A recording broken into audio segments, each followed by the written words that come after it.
very short, around 7 minutes it'll take you, and it's recommended to recite it every morning after Fajr to give your allegiance. So every day you're starting your day off with giving your allegiance to our Imam. So soon we'll have the presentations from the IHIC school students. Can I please ask only the students that are going to present, so only the students that their teachers have said they're presenting, to go and stand outside so we can prepare. So only the students that are presenting. Only the students that are presenting to go stand outside. And in the meantime, we have a beautiful nasheed by Brother Abbas. So if we can please give our focus to Brother Abbas. Sallu ala Muhammad wa ali Muhammad.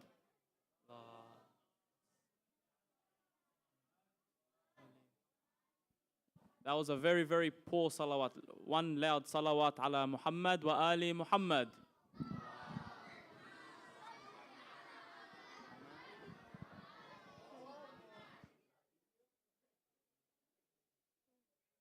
صلوات على محمد وآل محمد.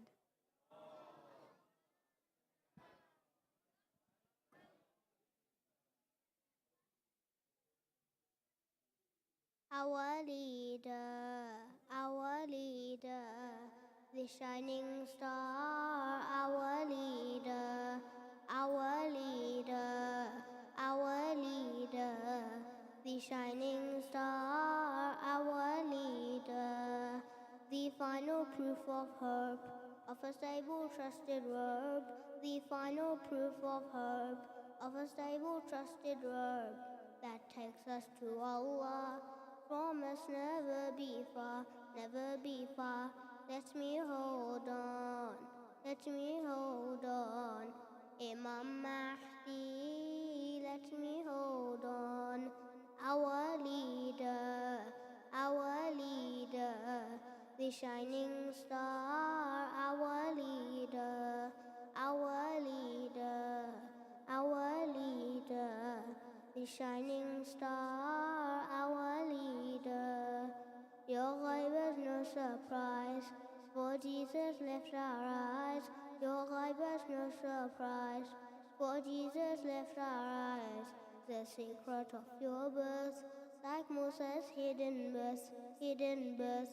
This was God's plan, this was God's plan. I do not doubt this was God's plan. Our leader, the shining star. Our leader, our leader, our leader, the shining star. Our leader. Allah's word is your word. Should I find this absurd? Allah's word is your word. Should I find this absurd? Then I should look deeply at what Imama means. Imama means you were chosen. You were chosen by the all-wise. You were chosen. Our leader, the shining star. Our leader, our leader, our leader, the shining star. Our leader. For God you will avenge, as that Allah depends. For God you will avenge, as that Allah depends.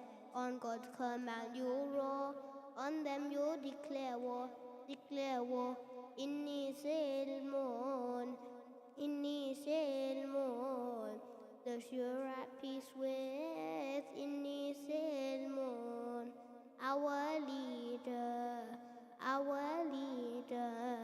the shining star. Our leader, our leader, our leader, the shining star. Our leader. I'll serve you till the end of time when I'll defend. I'll serve you till the end of time when I'll defend. Under your godly rule, learning from Haidar School, at your service, at your service. till my last breath at your service. Our leader, the shining star, our leader,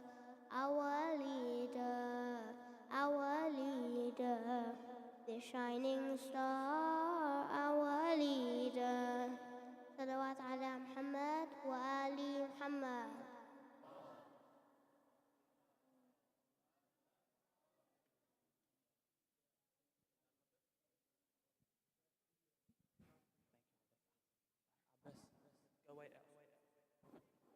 Ahsant, Brother Abbas. That was a amazing poem and it takes a lot of courage. Can we please recite one loud salawat ala Muhammad wa ali Muhammad?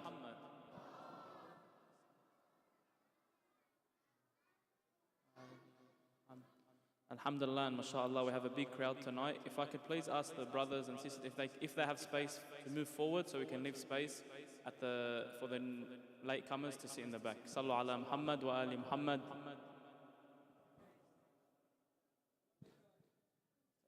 So we will now have the IHIC presentations. We'll have the level 5 girls first up. So if we can please welcome them with another loud salawat ala Muhammad wa ali Muhammad.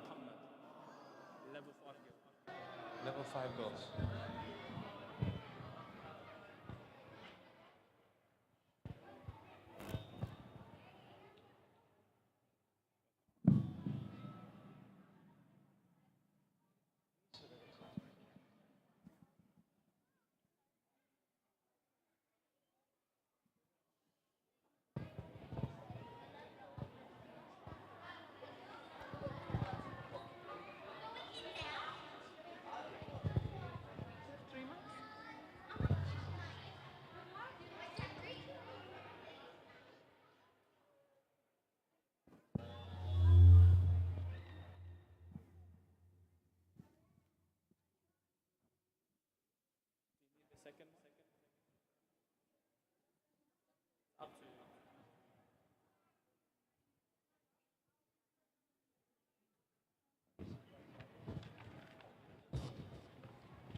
Bismillahirrahmanirrahim.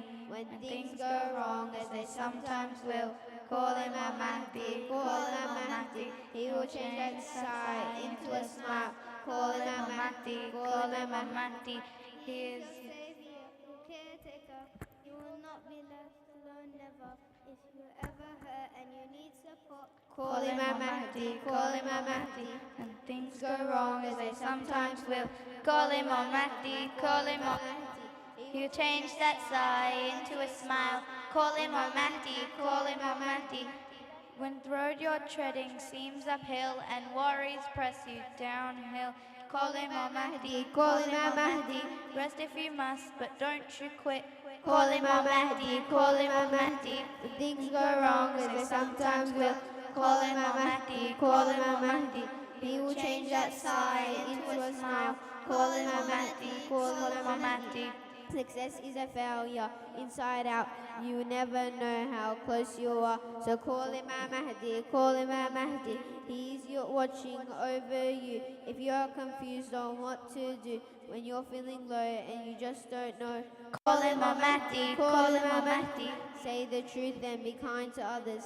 Listen to and respect your elders. He will be so proud if together out loud. Call Imam Mahdi, Call Imam Mahdi. When things go wrong, as they sometimes will. Call Imam Mahdi, call Imam Mahdi. He will change that sigh into a smile. Call Imam Mahdi, call Imam Mahdi. May Allah quicken the appearance of our Imam Mahdi. Sallallahu. Allahumma salli ala Muhammad wa ali Muhammad.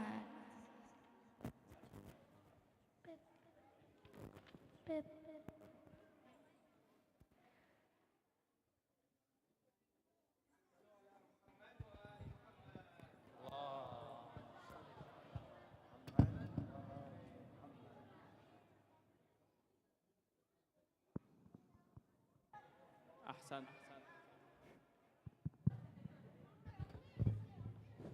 Ahsant. Girls, can you recite one loud salawat ala Muhammad wa ali Muhammad?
Okay, so this is the grade 3 boys, and they will be telling the story of the birth of Imam Mahdi. It was the year 255 after Hijrah, and at that time, Imam Hassan al-Asqari alayhi salam was taken to Samarra, Iraq. Imam Hassan al-Asqari alayhi salam invited his aunt Sayyidah Hakima, the daughter of Imam Jawad alayhi salam, to his house, for she was a very pious and blessed lady. Her character resembled that of Sayyidah Fatima al-Zahra salam Allah alayha. When Sayyidah Hakima arrived to Imam Askari's house, the Imam welcomed her with respect and said, "Auntie, be with us today for breaking the fast. Very soon Almighty Allah would gladden you as a result of His wali and hujjah on the people and my caliph. After me, Sayyidah Hakima became very excited and gave a look to Imam Askari's wife. Sayyidah Narjis did not see any sign of pregnancy and said, "She is not pregnant." The Imam smiled and told her, "The pregnancy is hidden just like the pregnancy of the mother of Prophet Musa." When the time came for Maghrib, Sayyidah Hakima prayed and then sat with Sayyidah Narjis to break the fast. Later she went to sleep, and then she woke up during the night and glanced again at Narjis, but again she saw no sign of pregnancy. When the last hours of night came, she woke up again and began to perform night prayers. Sayyidah Narjis also woke up to perform the night prayers. After they prayed, Sayyidah Narjis began to feel labor pains. Sayyidah Hakima addressed her with kindness and respect and said, "If Allah wills, there is no fear for you." Not much time passed when a beautiful male child was born from the womb of his mother, Sayyidah Narjis. Sayyidah Hakima took the newborn child to his father, Imam Hassan Askari alayhi salam, who welcomed him with great pleasure and joy. He then read the azan in the right ear of the newborn and the iqama in his left. The first words to reach Imam Mahdi were, "God is the greatest and there is no God except Allah subhanahu wa ta'ala."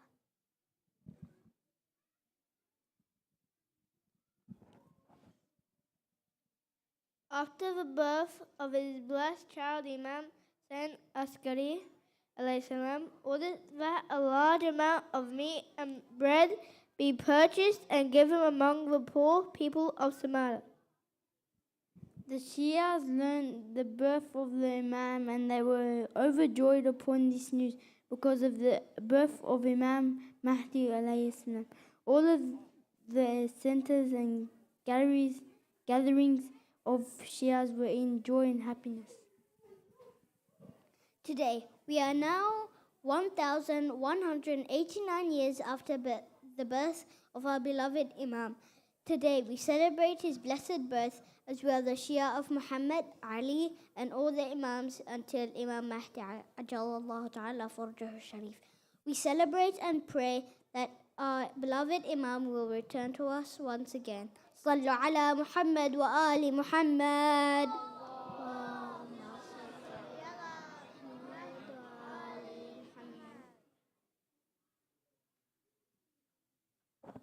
Ahsant, boys. Sallu ala Muhammad wa ali Muhammad.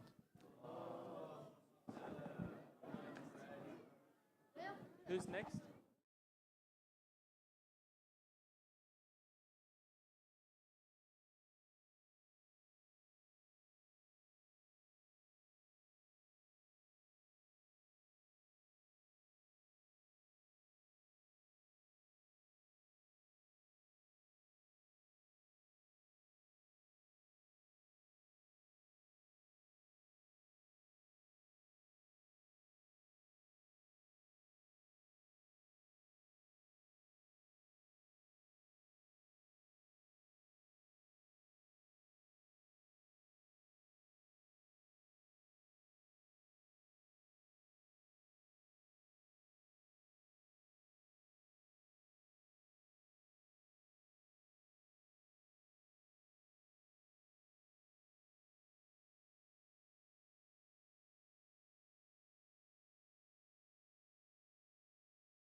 Assalamu alaikum.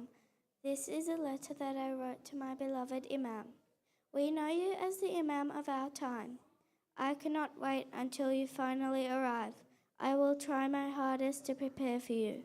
I will try to improve each day to be a perfect role model, not just in wajib activities, but in everyday activities. Being a Muslim makes me feel special and happy about who I am. Thinking of you makes me feel wondrous and makes me think, when are you going to come? Allah makes me feel pure inside. Sometimes when I'm reciting Tasbih Fatimatul Zahra Assalamu Allahu alayha, I feel this great feeling that grabs me, and this feeling I'm sure the believers will have when you come. We are all waiting for the time that you will come and set peace upon the world. Wassalam from Isra Bashir. Assalamu alaikum. O my Imam, our hearts long for you. Come show us what is true. You are the guide to the path that is right. Please lead us on it, for you we will fight. Please come soon to deepen the light with your conviction and your might. What has become of this beautiful truth? Why is this world so sadly uncouth? O Imam, my leader, how I'd wish that you'd arrive to rekindle the faith, bring the truth back alive, and for that purpose you will strive. Ya Imam, we are here, and God is the one that we fear. Every Muharram we shed tears, all while waiting for you to reappear. Dear Imam Mahdi, how are you? Happy birthday. I send blessings to Prophet Muhammad and his family. Oh my Imam, I ask you to help the orphans, poor and the elderly. Cure those who are sick. Please keep our ummah safe and give them a long and healthy life. Safeguard Muslim brothers and sisters who are all around the world and in trouble. Give me a clean heart that I am able to help others and those around me. Enable me to respect and take care of my parents. Give me the opportunity to be able to visit the house of Allah and the shrines of our Masumins. Make my faith strong so that I can avoid the evils of shaitan and become a good Muslim so that I can become your soldier and your helper. Oh Allah, I ask you for the appearance of my Imam. I send blessings to Prophet Muhammad and his family. Dear Imam Mahdi, the day you come out, it will be exciting to meet you. I know we can't see you, but you are there for us and we will always support you when you want. You are one of the best Imams and everyone loved you so much. When you come out, you will make everything so much better. The world now is not good.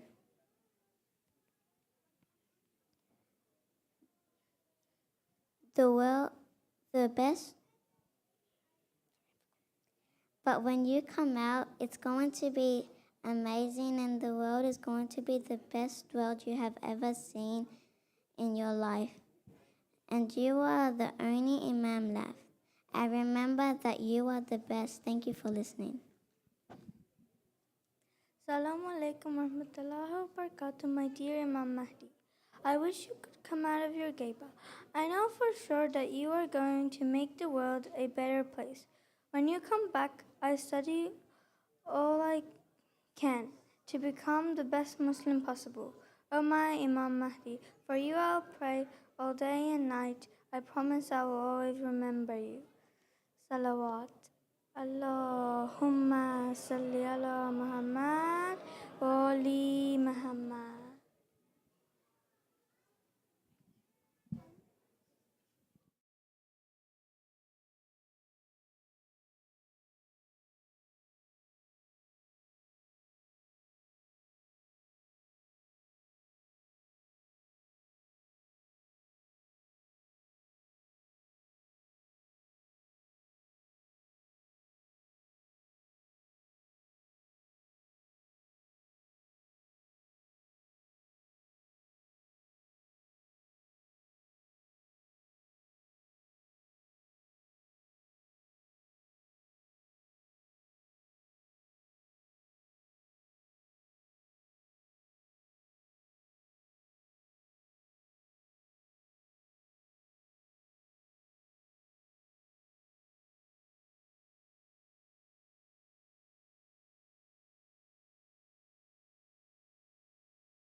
Alhamdulillah, thank you very much from the IHIC school for those amazing presentations. Inshallah, I just have a few small and quick announcements before we call the Sheikh to begin his main lecture. So we do have Lucky Door for tonight. So throughout the program, if you would like to purchase any Lucky Door tickets that will be called out before Salah, it's just at the front door. We have Brother Ahmed Rashid there selling Lucky Door prizes for anyone that would like to purchase. And just a reminder, at IHIC we have a bunch of programs that goes on throughout the week. We have, alhamdulillah, every Tuesday, Dua Tawassul here at the center live. Every Thursday we have the tafsir of the Holy Quran by Sheikh Muhammad Dehnavi, followed by Dua Kumel. And every Friday we have our main program. Usually it's either Friday or Saturday, but most of the times it's Friday. So just please follow us or like our page on Facebook or Instagram to be up to date with all our programs. And then, like I said, on Saturdays, we have our IHIC school running every Saturday during the normal school term. If you want more information, please see Hajj Abid or come on Saturday to speak to one of the admin team members. Just before I ask the Sheikh, for any youngsters from age 5 to 13, there are classes upstairs running right now for both brothers and sisters. Again, parents, for children age 5 to 13, there are classes beginning right now. So if you'd like to send your children to those classes, please send them upstairs right now, ages 5 to 13. Okay, so that's the final of the announcement. So without any further delay, if I can ask to recite 3 loud salawat ala Muhammad as we welcome Sheikh Muhammad Mahdi to begin tonight's main lecture. Sallu ala Muhammad wa ali Muhammad.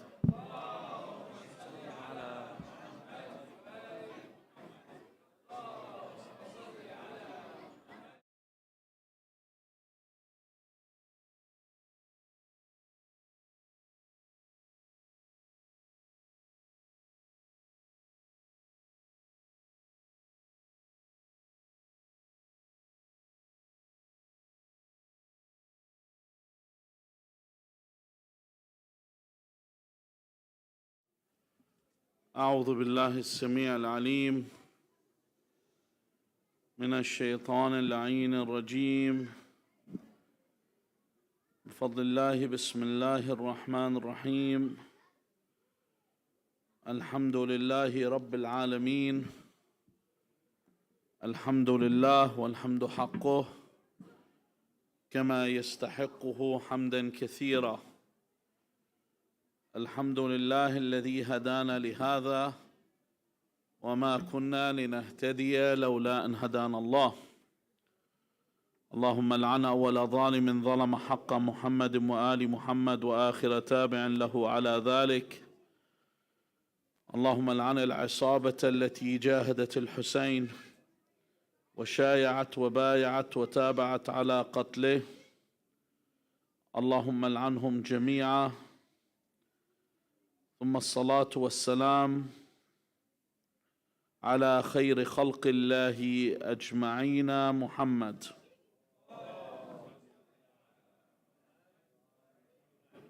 وعلى أهل بيته الطيبين الطاهرين واللعنة الدائمة على أعدائهم أجمعين إلى قيام يوم الدين قال الله العظيم في كتابه الكريم بسم الله الرحمن الرحيم هو الذي أرسل رسوله بالهدى ودين الحق ليظهره على الدين كله ولو كره المشركون. It is he who has sent his messenger with guidance and the religion of truth to prevail over all religions, though the polytheists may be averse. The world is shifting. There are so many changes in the world, configurational shifts, whether they are in the heavens or on the land or in the vast bodies of water, the hole in the ozone layer, the global climate, the rising of temperature worldwide, the melting of the ice caps. Also legislative changes. What were the norms and the rules that we lived by decades ago are no longer. Things have changed throughout the entire world. There are all these shifts that are occurring in this world. There are things that you see today at first that you wouldn't see 50, 40, 30, 20 years ago. Not even last year is the same as this year.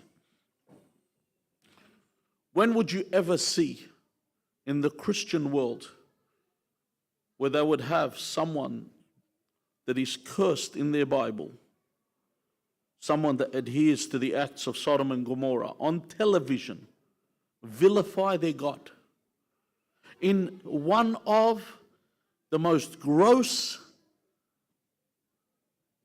and lascivious ways that you could ever imagine, and yet they took it on the chin as if nothing had happened. It was absolutely normal. When would this have ever occurred? Nothing is sacred anymore today. Sexual deviation at first was given some leeway, but no more. Not only has it been given permissibility, not only is it ubiquitous, it is also encouraged, yet it is forced upon you. Whether you like it or not, it is everywhere. It's included in every facet of your life. And everyone has to grin and bear it. This path leads to absolute corruption. And mankind that used to live and flourish with love, compassion, mercy, socializing, fraternity, and compassion, all these have deteriorated and are no longer existent. And individuality is paramount now, no matter what the cost is. I don't know if you've ever seen, when I was a child, there was, it's still now, the show is still running, there's a show called The Simpsons, and they had an episode about a guy called Brad Goodman. And we found this was back in the early 90s. At the time it was funny, but it was a reality of what the world is today. This guy came out and told everyone, do what you find makes you comfortable, what you enjoy. Do what you like. Don't worry about what anyone says. You do what makes you feel comfortable. And this is the world you live in today. Someone comes up to me and says, I want to marry this girl. Or a girl says, I want to marry this guy. And then they say, but my parents don't accept. First thing I ask, do your parents have a legitimate reason or not? If your parents don't have a legitimate reason, I'll help you to talk to your parents. But at no point will I tell them, listen, don't worry about your parent, run off. Let's elope. Why? Because we aren't individuals. No matter what anyone tells you, you work as a society. You work as a community. You work together. Imam Hussein alayhi salam, when he said, hayhat minna dhillah, that far from us is humiliation, what did he say after that?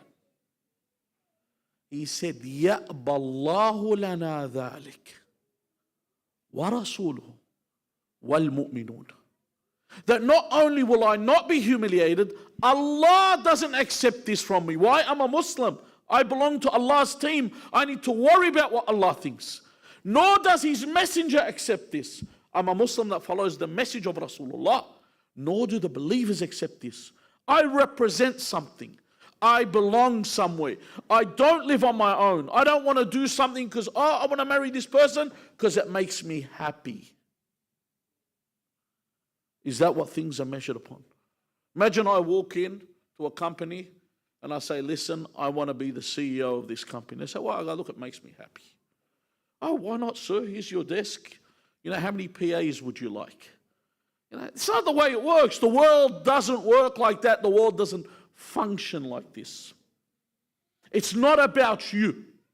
It never has been about you. But this is where the world has headed.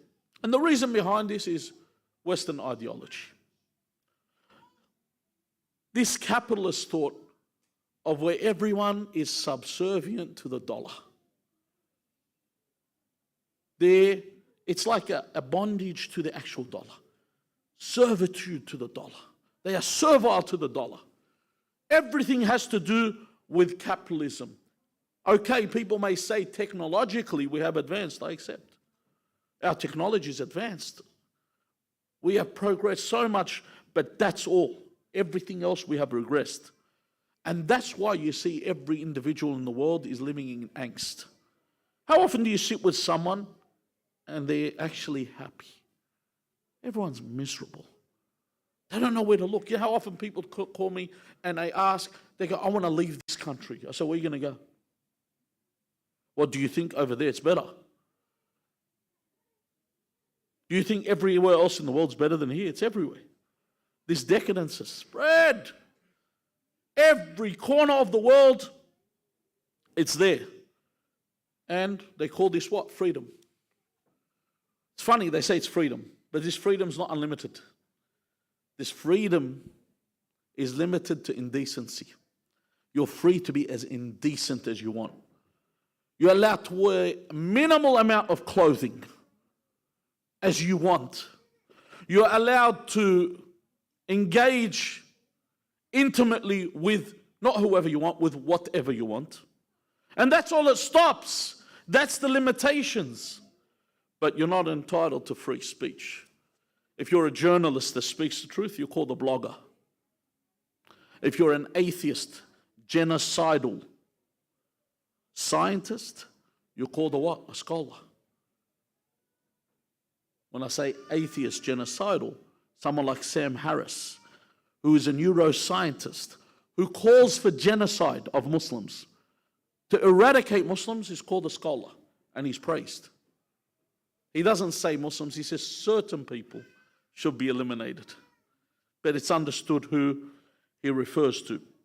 And this freedom, in inverted commas, they want it spread throughout the land, from country to country. And any country that desists, any country that doesn't accept this new freedom, they are sanctioned. They are subjects to terrorism, cyber terrorism, cloak and dagger terrorism, and even civilian targeted terrorism.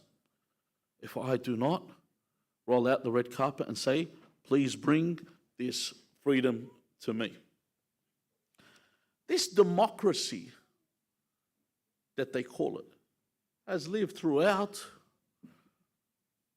like a wolf in sheep's clothing. But like Little Red Riding Hood, Grandma has bared her teeth. And now it's apparent to everyone. And they could see the wolf. And in fact, they realize there is no real democracy. They realize there's despotic corporations that govern this world with an iron fist. However, these situations that we live in cannot remain. And there has to be a change. But what is the change? There has to be change. What's the change? Do I go onto my influencer on Instagram and TikTok and YouTube and ask them? They have no answer for you. They're too busy blowing up someone's letterbox or offering someone money to dip their head into a bucket of oil and retrieve an apple. They've got no opinion on what the future is and what it has to hold. You ask them for answers, the only answer is present with Allah Azza wa Jal and the representatives of Allah. And only the followers of Ahlul Bayt have this clarity. Only they have this vision. And your presence, tonight's not even the actual night. The night of the birth of the Imam was on Tuesday night, but your presence here tonight is an indication of this vision. It shows of what you believe. The people still running to the shrines of Abu Abdullah al-Hussein alayhi salam. Everyone from now is asking about Ziyarat al-Arba'in. heading in that direction. People yearning to link back to Ahl al-Bayt alayhim salam. Why? It's cheaper to, honestly, it's cheaper to go to Fiji for a holiday than go on ziyarah. What takes them to the ziyarah? Because they have vision. This is the future. This is the hope that they have that everyone has lost. Because Allah's grand scheme for this world is Al-Hujjat ibn al-Hasan al-Mahdi alayhi afdal as-salatu was-salam. Sallu ala Muhammad wa ali Muhammad.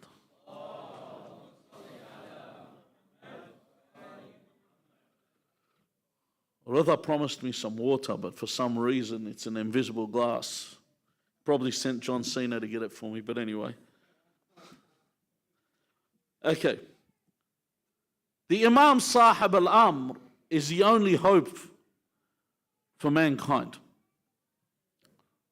The first proof of this that we must understand is that evil never thrives. Evil doesn't thrive. It always comes to an end. That's the first thing. This is what history has taught us. Material life doesn't remain whatsoever. What goes up must come down. Look at sportsmen. When they reach the end of their careers, how are they? Like Tom Brady still didn't understand when it was time to retire. He signs for another year because they can't give up this. You know? They can't stop. Cristiano Ronaldo went to Saudi Arabia to remain relevant because they can't stop.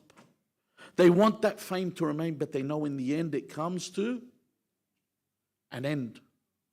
This material world comes to an end. Imagine evil in itself. It cannot remain because people cannot handle it. Every tyrant and every despot falls. You look at history, how many nations rose and how many of them fell. How many despots ruled and collapsed. That's the first thing. The second thing is that the earth will be inherited by the righteous. This is a fact. Allah Azza wa Jal says in the Quran, وَلَقَدْ كَتَبْنَا فِي الزَّبُورِ مِنْ بَعْدِ الذِّكْرِ أَنَّ الْأَرْضَ يَرِثُهَا عِبَادِيَ الصَّالِحُونَ. That Allah Azza wa Jal says we have written in the Psalms, the book of Psalms of David, Jazakallah khair, after al-dhikr, which is the Torah here. أن الأرض, because the Zabur, the Psalms came after the Torah.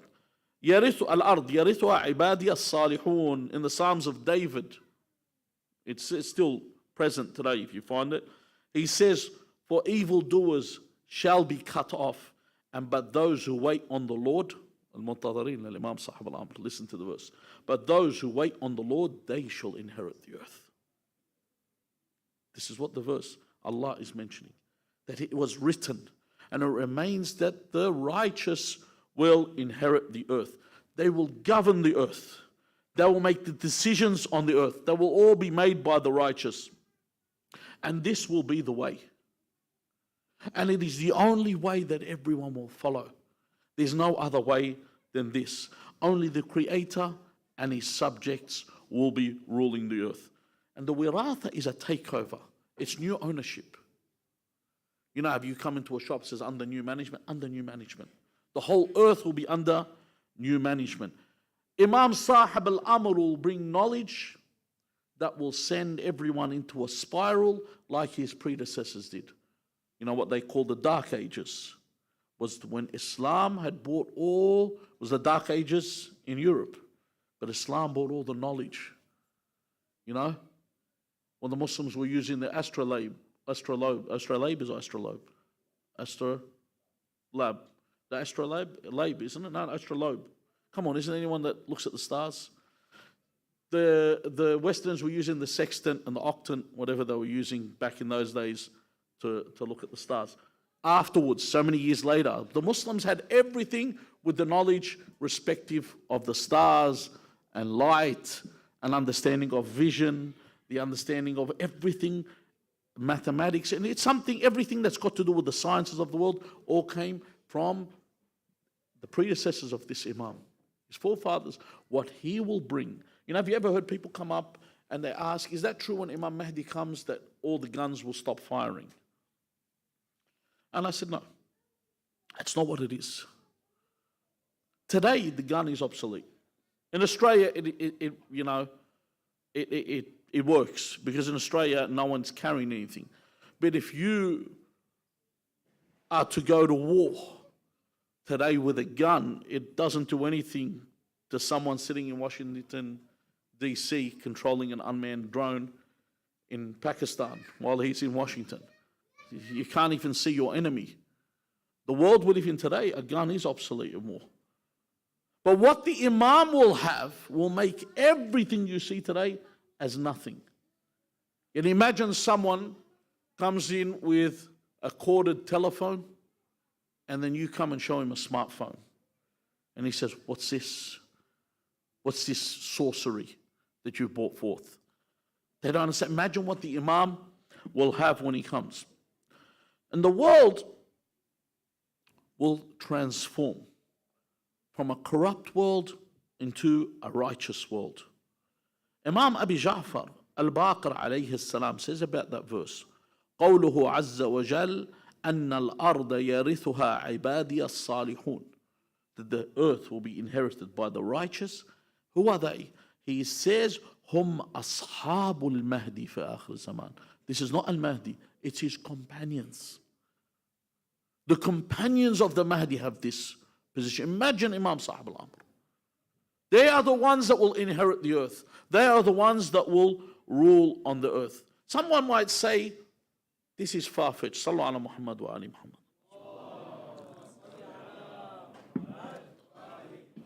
Someone might say this is far-fetched. But take a look at ancient Egypt and the glory of ancient Egypt and the rule of ancient Egypt. Place that was governed, controlled by a king, upon a king, and their rule became so great that they unified. Upper Egypt was unified with Lower Egypt under one king. And they were so powerful. And they had knowledge and power unknown even today. Up till today, people are questioning how the pyramids were built. Up till today, no one knows. How were they constructed? No one has an idea. How great this empire was, and it oppressed the believers. And they brought the believers to their knees. Allah Azza wa Jal saw the believers' plight. It was so bad. Because they feared something taking place.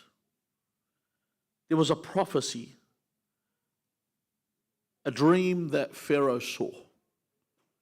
He woke up one night, he called his wise men and said, I saw a dream last night. What did you see? He said, I saw from Baytul Maqdis, I saw from Jerusalem, from that region. Taban, we'll use the word Baytul Maqdis because that's what we're used to using. But he says, from that region, he said a flame came. It encompassed all of Egypt and it burnt my house. Everyone burnt except the Israelites. They told him, a man will rise amongst the Israelites. And this man is the one that will bring you down. This is the man that will end it all for you. This is the one that you should fear. So what did he do? He made a command for them to slaughter all the sons of the Israelites. Did you hear one of the children, I think it was the grade 3 kids, that were narrating the story of the birth of the Mahdi? And they mentioned the pregnancy of Sayyidina Narjis. And they said that Sayyidina Narjis's pregnancy was concealed like the pregnancy of the mother of Musa. Now, before we continue on this point, and we look at this point, look at the world today. You look at the plight of the Muslim heartland. Makkah al-Mukarram, where they're building now a new Kaaba. They're building in Riyadh, Kaaba that's 400 meters by 400 meters by 400 meters by 400 meters. But it's not a Kaaba of piety. It's a Kaaba of indecency and decadence. That's what they're building right now. This is for Vision 2030. I don't know if anyone's seen it yet. Above that, they are really striking down on anything that's religious.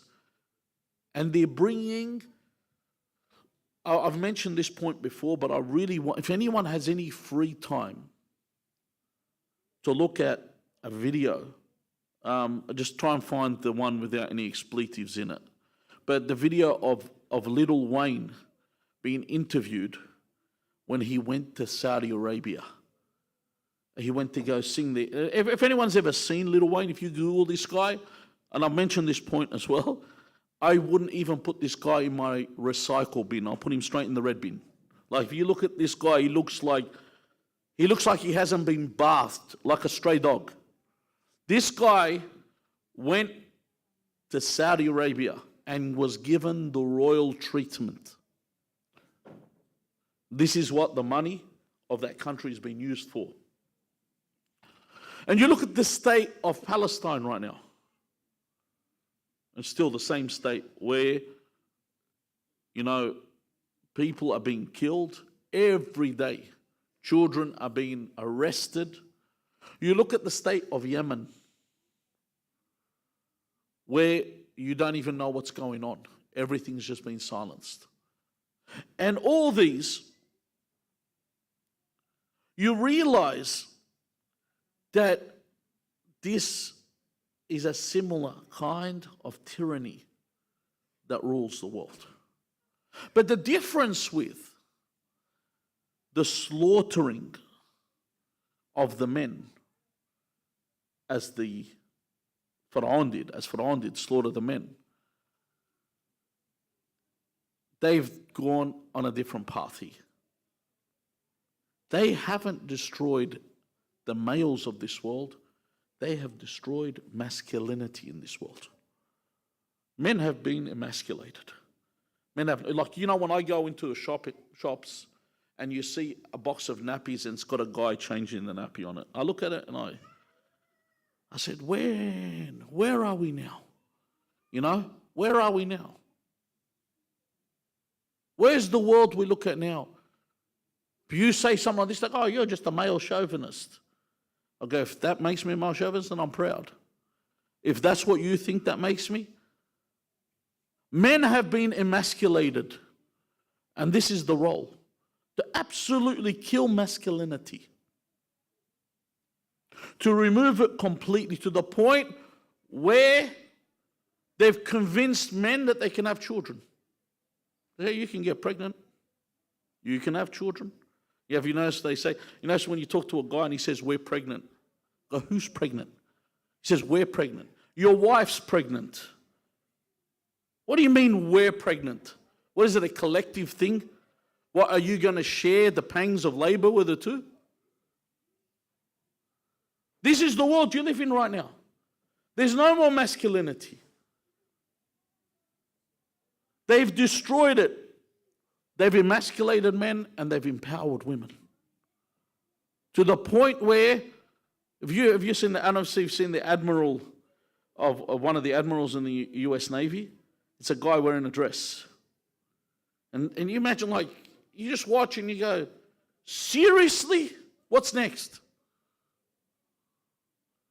Remember when they were making fun of the advertisements of the Russian army ad, and the Americans were making fun of the American army ad?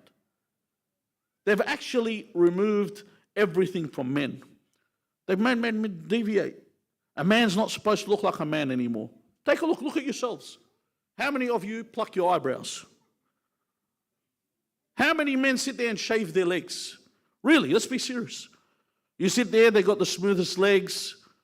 How many men wear skins? They wear jeans that are so tight. They wear so tight, they're about to destroy Father's Day completely. No, I'm being serious. This is the world you live in today. Men have become models. They've started to advertise men. They've removed everything from them. Chivalry is dead. Ghira is dead. When we say ghira is dead, a man doesn't worry about his wife's hijab anymore. It's not an issue for them. They don't care about it. There's no more issue in this matter anymore. It's all finished away. When you sit there and you want to explain to them the story of Imam Hussein alayhi salam, and you want to say Sayyidah Zainab was taken, Taban, so happy event, I don't want to go into this, and their veils were removed, people won't look at it as and so my wife does it voluntarily, so why should this be a problem? This is what they're going to say to you. See, but no matter what they did, what Pharaoh did, look what God did. God made the man that would destroy Pharaoh rise from the house of Pharaoh. Why?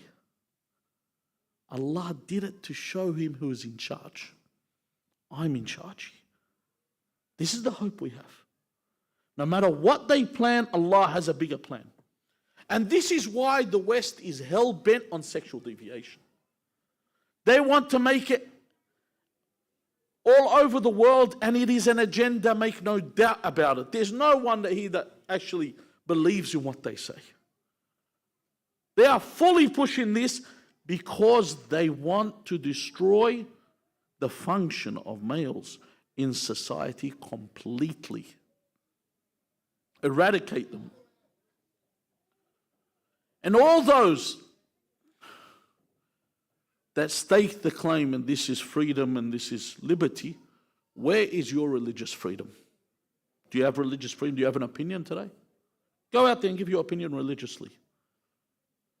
I'm not saying go out there and say, Israel Folau did not say anything other than he quoted the Bible. And at the time, he was the #1 rugby union player in the world. They removed him just for quoting the Bible. He just quoted the Bible. That's all he did. That was enough for them to remove him. Allah Azza wa Jal says, وَنُمَكِّنَ لَهُمْ فِي الْأَرْضِ وَنُرِيَ فِرْعَوْنَ وَهَامَانَ وَجُنُودَهُمَا مِنْهُمْ مَا كَانُوا يَحْذَرُونَ. Allah says, and will establish them in the land and show Pharaoh and his minister Haman, and their soldiers will show them from what they feed. They will see what they feed. In other words, no matter what they try to do, the Mahdi will rise. No matter how much they fight against, the Mahdi will rise. And the hope is on the horizon. What they feared will come to pass. And Islam will prevail and encompass the world. The divine justice will prevail. It will eradicate all this corruption. It will eradicate all this decadence. Not socialism, not capitalism, not liberalism, but the religion of Muhammad sallallahu alayhi wa alihi wasallam will prevail. Allah said, هو الذي أرسل رسوله, I mentioned, بالهدى ودين الحق ليظهره على الدين كله ولو كره المشركون. That Allah sent His messenger not that so that the religion can fail. It's so that the religion will prevail. And honestly, I can't believe we have this many people at the center.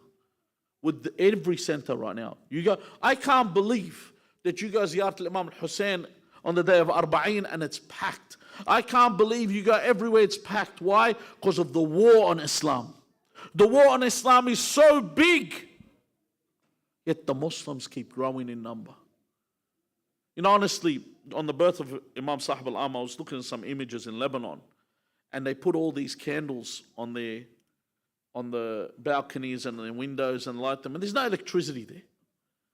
They light all these candles. These candles are beacons of hope. They know. إِنَّهُمْ يَرَوْنَهُ بَعِيدًا وَنَرَاهُ قَرِيبًا. They have hope. And it's still there. This fire burns within the believer. There is always change. Allah showed this in the Jahiliyyah. Arabs that had no religion, their culture was fighting, their culture was war. They were living in the age of ignorance, burying their daughters at birth. Everything was built on and everything was built on spite and tribal issues. Rasulullah came and turned these people. As one Jewish writer wrote, he said, camel herders have become seated on the thrones of Caesar. Where were they and where are they now? Because of Islam. Had no culture, no knowledge, they had no civilization. Their lives were all based on savagery. And Rasulullah turned them from the darkness to the light. And this wasn't accidental. As the narration, which is mentioned by both Sunni and Shia narrators, that says the Messenger of God has said, لا تقوم الساعة, that the day of judgment will not come, حتى تملأ الأرض ظلما وعدوانا, until the earth is filled with oppression, okay, and what? And it's filled with transgression. Oppression and transgression. ثم يخرج رجل من عترتي. In another narration says, من أهل بيتي.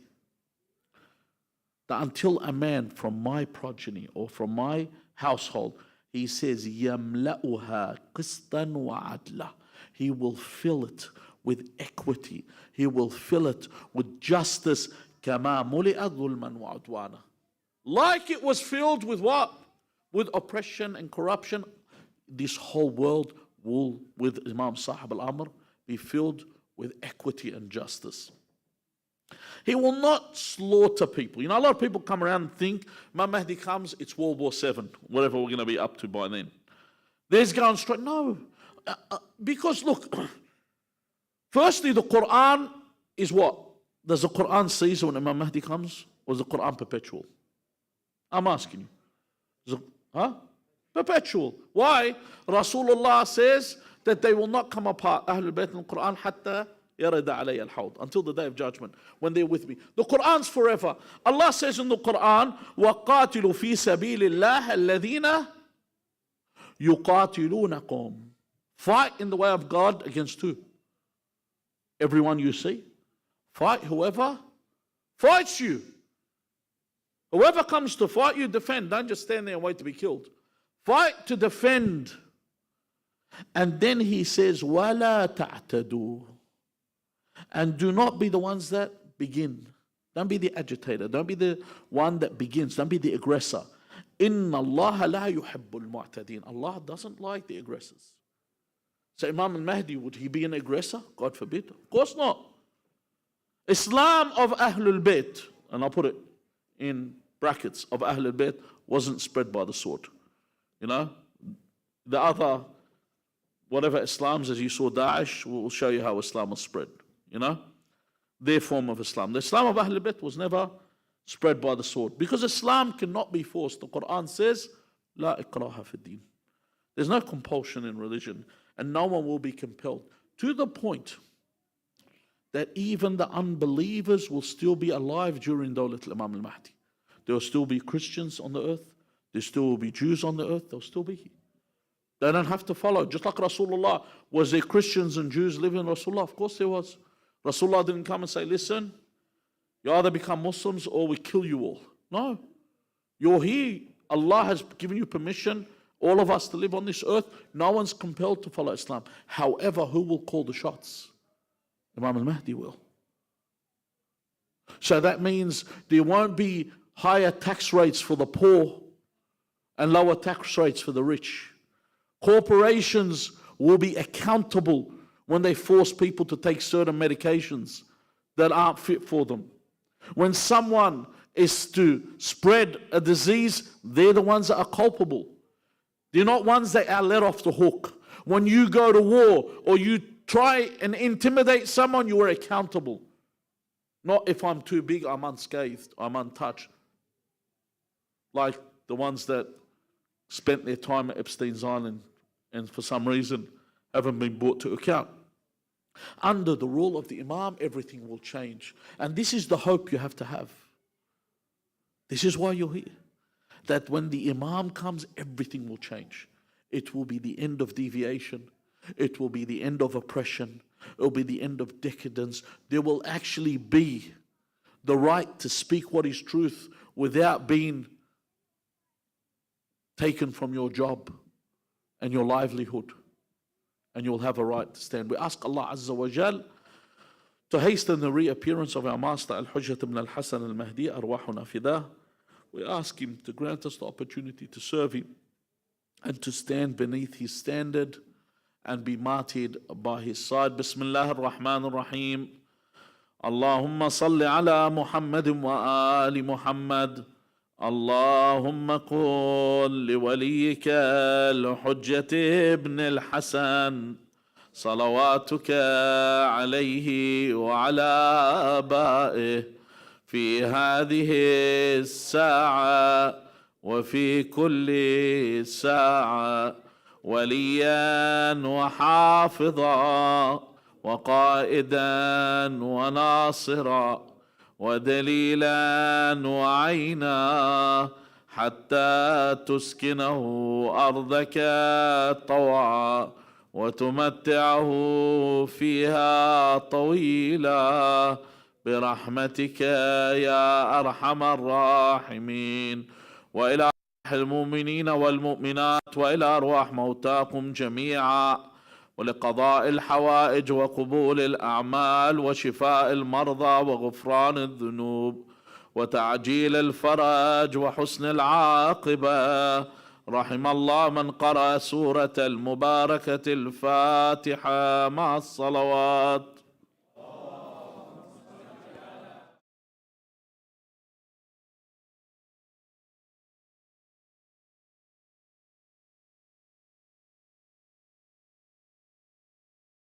Shaykhna, thank you very much for that very insightful and well-needed lecture in the days and times that we're living in now.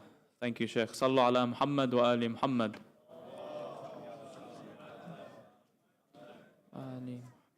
All right, so we got another 30 to 40 minutes or so before Maghrib, so the rest of the program will have a few poems, the kahoots, the gifts, the lucky doors, and then we'll end with Salah, inshallah. Then we can enjoy a meal after Salah.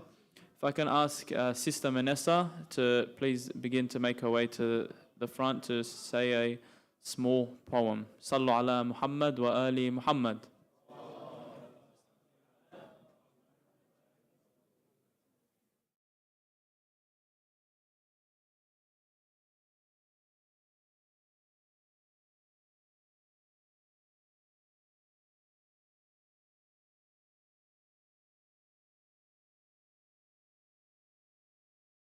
صلوات على محمد وآل محمد.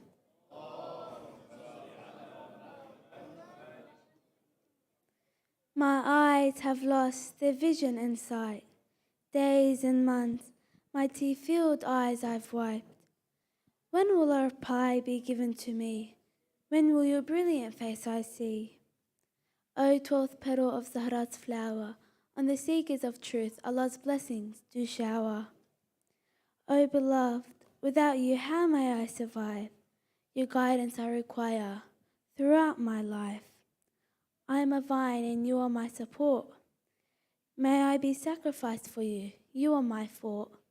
O 12th petal of Zahra's flower, on the seekers of truth Allah's blessings do shower. I am a butterfly who circles around you.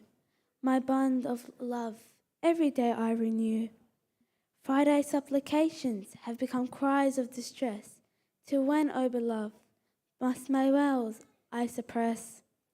O 12th petal of Zahra's flower, on the seekers of truth Allah's blessings do shower. You are a pillar of strength for me. By God, your love is sweeter than honey. O Abba Saleh, where are you now? I have in my hand a begging bowl. O 12th petal of Zahra's flower, on the seekers of truth Allah's blessings do shower. Bless me, Master, with just one glance.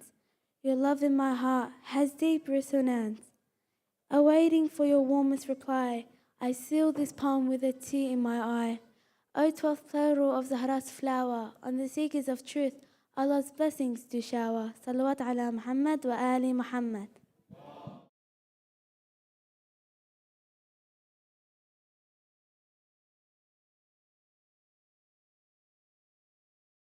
Ahsan, thank you very much, Sister Vanessa. It was a very, very beautiful poem. Can we please recite one salawat for her blessings?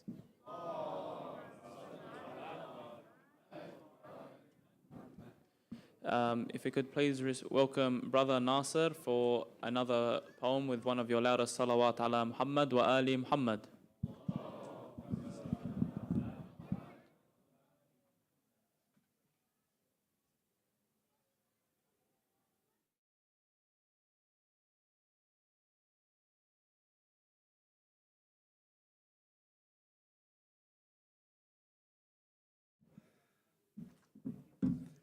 لا عذب الله لا عذب الله أمي إنها شربت حب الوصي وغذتني باللبن لا عذب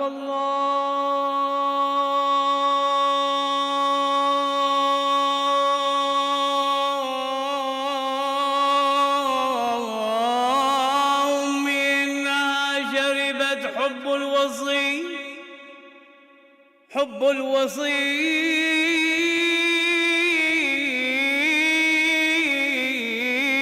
وغذتنيه باللبن وكان لي يهوى وكان لي أبا يهوى أبا حسن فصرت من ذا وذي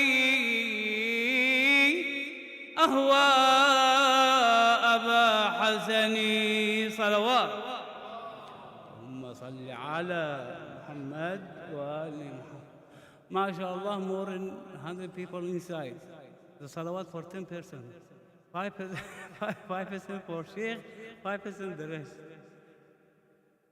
بلغ العلا بلغ العلا بلغ العلا بكماله بلغ العلا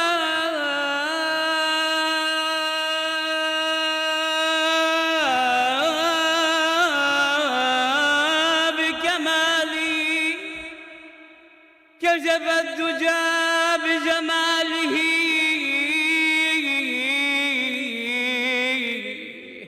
كشف الدجى بجماله حسن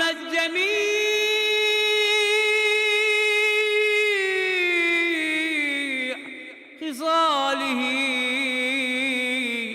صلوا عليه وآله.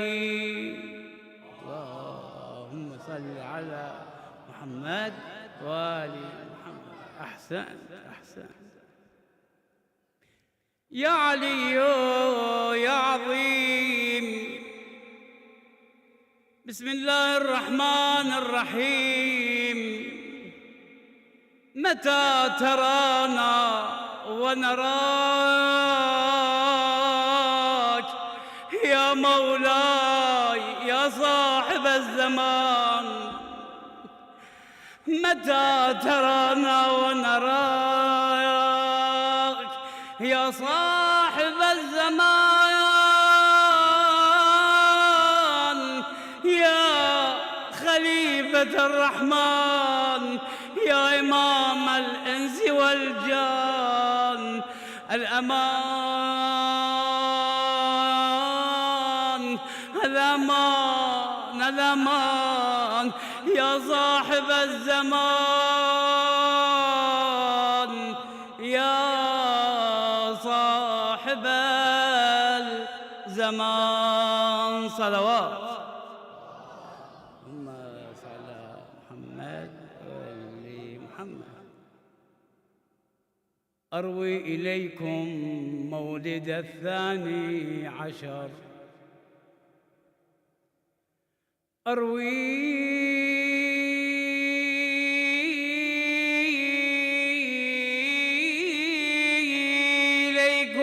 مولد 12 أروي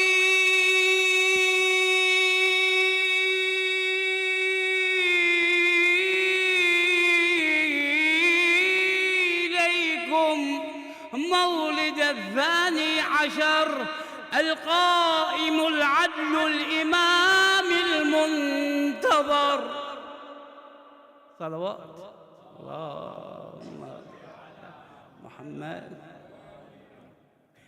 أروي إليكم مولد 12 القائم العدل الإمام المنتظر تشتاقه القلوب والعقل البشر